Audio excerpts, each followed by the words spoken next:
앞서 보신 항목 중 몇 가지나 해당이 되시나요? 3가지 이상이면 대사증후군으로 진단할 수 있다고 합니다. 성인병의 근원으로 불리는 대사증후군은 성인 5명 중 1명이 앓고 있을 정도로 그 심각성이 대두되고 있다고 합니다. 출동 건강한 담화, 건담에서는 대사증후군에 대해 알아봅니다.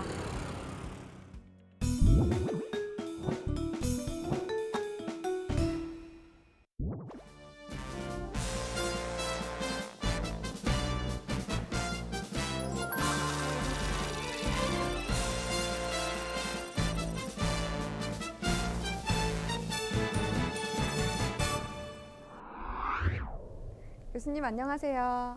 안녕하세요. 대사증후군, 이름부터가 정말 낯선데요. 질병이면서 증후군이라는 이름이 붙은 이유는 무엇인가요? 우리가 음식을 섭취하면 영양소들이 혈액을 통해 필요한 곳으로 이동해서 에너지로 사용되고 남은 영양소들은 지방으로 저장됩니다. 또 에너지가 부족하면 저장한 지방을 분해해서 다시 에너지로 사용하는 것을 대사작용이라고 하는데요. 여러 가지 이유로 이러한 대사작용에 문제가 생긴 것을 대사증후군이라고 합니다. 최근 들어 이 대사증후군이 크게 부각되고 있는 이유는 대사증후군이 돌연사를 일으키는 각종 성인병의 근본 원인이 되기 때문입니다.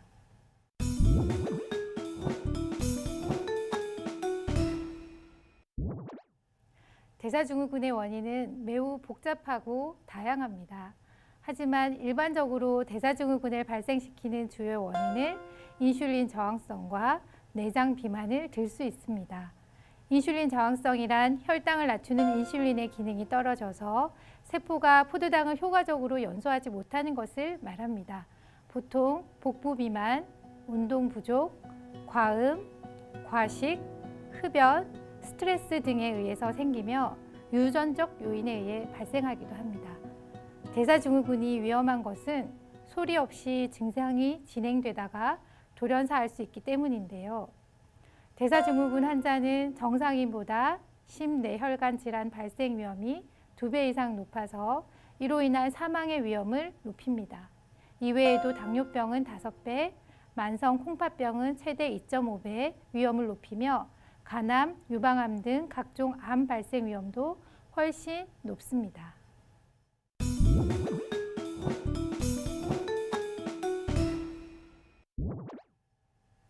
대사증후군을 예방하기 위해서는 복부 비만, 특히 내장 비만을 잡는 것이 중요합니다.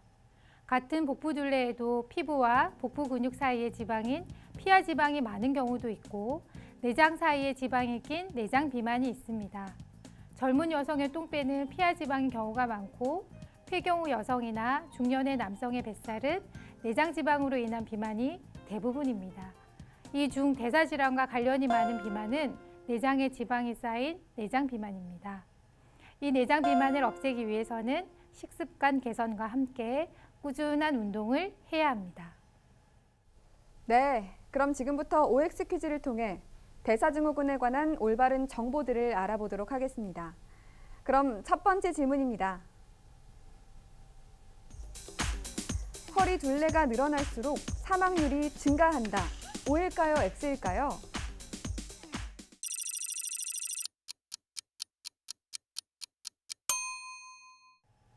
정답은 O입니다.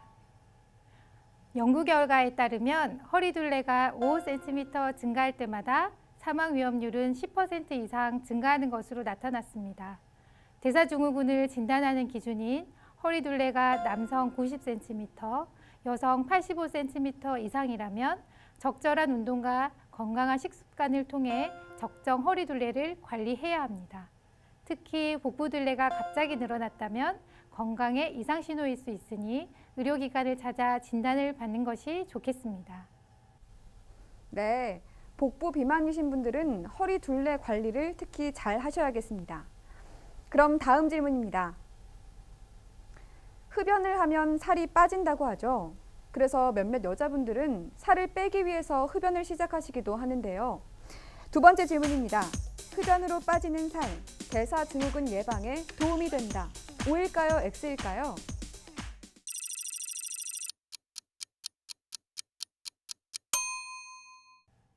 정답은 X입니다. 흡연과 대사증후군 발생에 대한 연구들을 종합하였더니 흡연자에서 대사증후군 발병 위험이 26% 증가했습니다. 그리고 흡연을 많이 할수록 대사증후군의 위험이 더 컸습니다. 이러한 결과를 보인 이유는 흡연이 대사증후군의 요소 중 복부 비만, 인슐린 저항성 증가와 관련이 있기 때문입니다. 또한 흡연만으로도 심혈관 질환 발생 및 사망의 원인이 됩니다. 따라서 지금 흡연 중이신 모든 흡연자이신 분들은 반드시 금연하셔야 합니다. 네, 담배는 정말 알수록 백해무익한데요. 꼭 금연하셔야겠습니다. 그럼 세 번째 질문입니다. 마른 체형 중에도 대사증후군이 있다. O일까요? X일까요?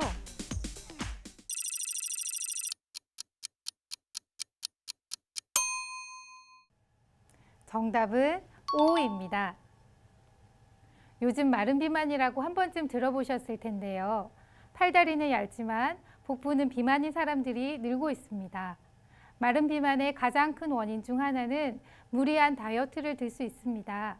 빠른 체중 감량을 목적으로 굶는 데만 집중하다 보니 기초대사량도 낮아지고 지방보다 근육 분해가 먼저 일어나서 근육량은 감소되고 체지방량은 늘어나게 되는 겁니다. 특히 연구 결과에 따르면 마른 비만 성인의 대사증후군 발생 위험은 정상 체지방률을 가진 성인의 4배에 이른다고 합니다. 네, 지금까지 OX 퀴즈를 통해 대사증후군에 관련된 다양한 정보들을 알아봤는데요. 그런데 여기서 잠깐! 교수님, 대사증후군 예방을 위해 좋은 꿀팁 하나 알려주시죠.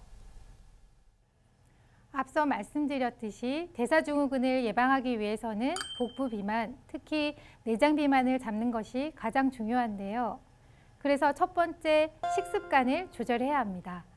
체중 감소를 위한 하루 칼로리는 성별과 체중에 따라 다르지만 대략적으로 남성은 1,500kcal, 여성은 1,200kcal 정도입니다.